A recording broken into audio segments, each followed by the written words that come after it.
আমরা সবাই সোশ্যাল মিডিয়ার এক বিশাল লিডার বোর্ডের দিকে তাকিয়ে আছি, যেখানে আমরা দেখতে পাই অন্য মানুষরা তাদের জীবনে কতটা এগিয়ে যাচ্ছে, কতটা সফল হচ্ছে। আমরা নিজেদের সঙ্গে অন্যদের তুলনা করতে থাকি। এই মানুষটা কি আমার চেয়ে দ্রুত এগোচ্ছে? এই মানুষটা কি বেশি পরিশ্রম করছে? এই মানুষটা কি বেশি সফল? এই তুলনাগুলো থেকেই তৈরি হয় টক্সিক প্রোডাক্টিভিটি, যেখানে আমরা নিজেদের অতিরিক্ত কাজ করিয়ে নিই, শুধু যত দ্রুত সম্ভব ওই সাফল্যের সিঁড়ি বেয়ে ওঠার জন্য। আমাদের মনে হয় যদি আমরা সফল হতে পারি তাহলেই আমরা সুখী হব। তাই আমরা নানা সিস্টেম বানাই, রুটিন মেনে চলার চেষ্টা করি, আর দীর্ঘ টাস্ক লিস্ট শেষ করতে গিয়ে অনেক সময় নিজের মানসিক স্বাস্থ্যের কথা ভুলে যাই। কিন্তু আপনি যদি সত্যিই সুখী মানুষদের জিজ্ঞেস করেন তারা কিভাবে তাদের জীবনের প্যাশন খুঁজে পেয়েছে, আর যদি তারা সৎ উত্তর দেয়, তারা বলবে তারা হঠাৎ করেই সেটার মুখোমুখি হয়েছে, পরিকল্পনা করে নয়। এখান থেকে আমরা যা শিখতে পারি তা হল জীবনের উদ্দেশ্য খোঁজা মানে সেটাকে জোর করে খুঁজে বের করা নয়, বা সেটার পেছনে মরিয়া হয়ে দৌড়ানো নয়, কিংবা কোনো বড় প্ল্যান অনুসরণ করাও নয়।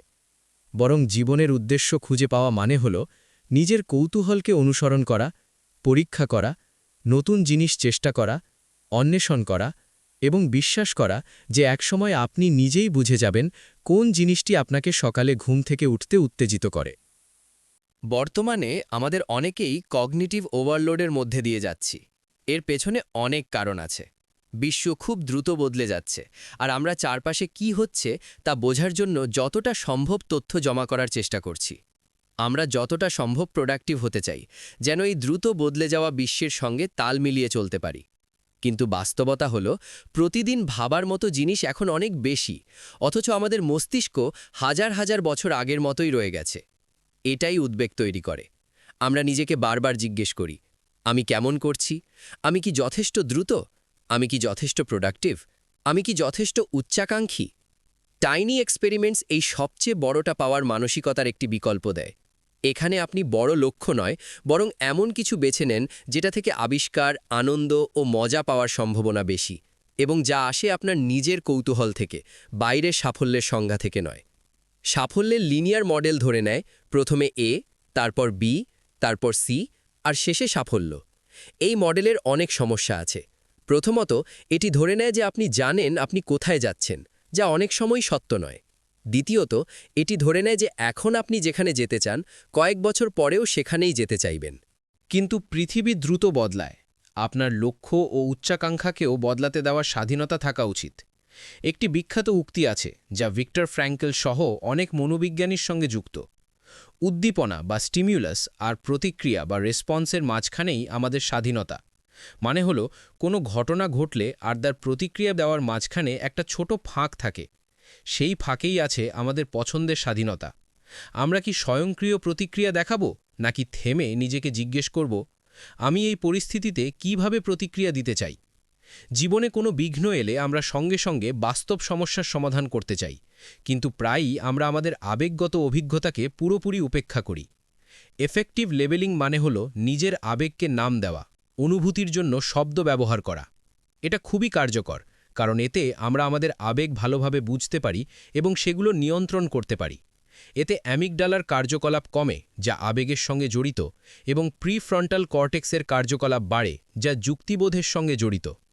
আপনি চাইলে নিজের অনুভূতিকে কোনো দৃশ্য দিয়েও বর্ণনা করতে পারেন, যেমন একটা অন্ধকার বনের ওপর ঝড়ো আকাশ বা সুন্দর সমুদ্রের ওপর ভয়ঙ্কর খাড়া পাহাড়।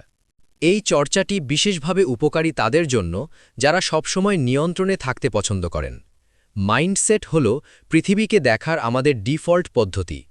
এটা আমাদের সিদ্ধান্ত, চিন্তা, সম্পর্ক, এমনকি আমাদের অনুভূতিকেও প্রভাবিত করে। নিজের মাইন্ডসেট সম্পর্কে সচেতন হওয়াই হল একটি সচেতন জীবন আর অটো পাইলটে চলা জীবনের পার্থক্য। 3টি অবচেতন মাইন্ডসেট আছে যা আমাদের সুখী জীবনযাপনে বাধা দেয়: cynical mindset, escapist mindset, perfectionist mindset. এগুলোকে কৌতূহল ও উচ্চাকাঙ্ক্ষার একটি 4x4 ম্যাট্রিক্সে কল্পনা করা যায়। এই অংশে 3টি মাইন্ডসেটের বিশদ ব্যাখ্যা: সিনিক্যাল, কৌতূহল ও উচ্চাকাঙ্ক্ষা দুটোই কম। এসকেপিস্ট, কৌতূহল আছে কিন্তু উচ্চাকাঙ্ক্ষা নেই। পারফেকশনিস্ট, উচ্চাকাঙ্ক্ষা বেশি কিন্তু কৌতূহল কম। এই মাইন্ডসেটগুলো স্থায়ী নয়, পরিবর্তন করা যায়। এর বিকল্প হল এক্সপেরিমেন্টাল মাইন্ডসেট, যেখানে কৌতূহল ও উচ্চাকাঙ্ক্ষা দুটোই বেশি।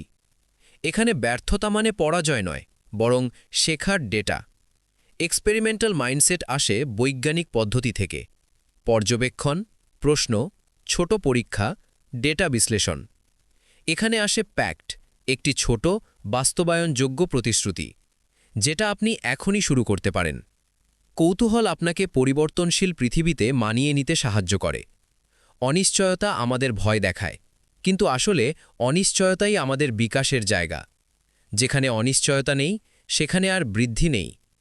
কগনিটিভ স্ক্রিপ্ট হল আমাদের ভেতরে গেঁথে যাওয়া আচরণগত গল্প, যেমন sequel script, crowd pleasure script, epic script. Epic script আমাদের শেখায় জীবন মানে বিশাল কিছু করা। ছোট সাধারণ জীবনকে আমরা তুচ্ছ ভাবতে শুরু করি। আমরা প্রোডাক্টিভিটিকে আত্মমর্যাদার সঙ্গে বেঁধে ফেলেছি। এর ফল ওভারওয়েলম, বার্নআউট, প্রোক্রাস্টিনেশন। এজন্য আছে triple check: head, heart, hand. Procrastination আসলে একটি সংকেত। নিজের জীবনকে বোঝার জন্য নিজের জীবনের অ্যানথ্রোপোলজিস্ট হয়ে উঠুন। কোন জিনিস আপনাকে শক্তি দেয়, কোনটা আপনাকে নিঃশেষ করে, তা পর্যবেক্ষণ করুন। এতে আমরা নিজেকে ভালো বুঝি, কাজের সঙ্গে সম্পর্কও ভালো হয়।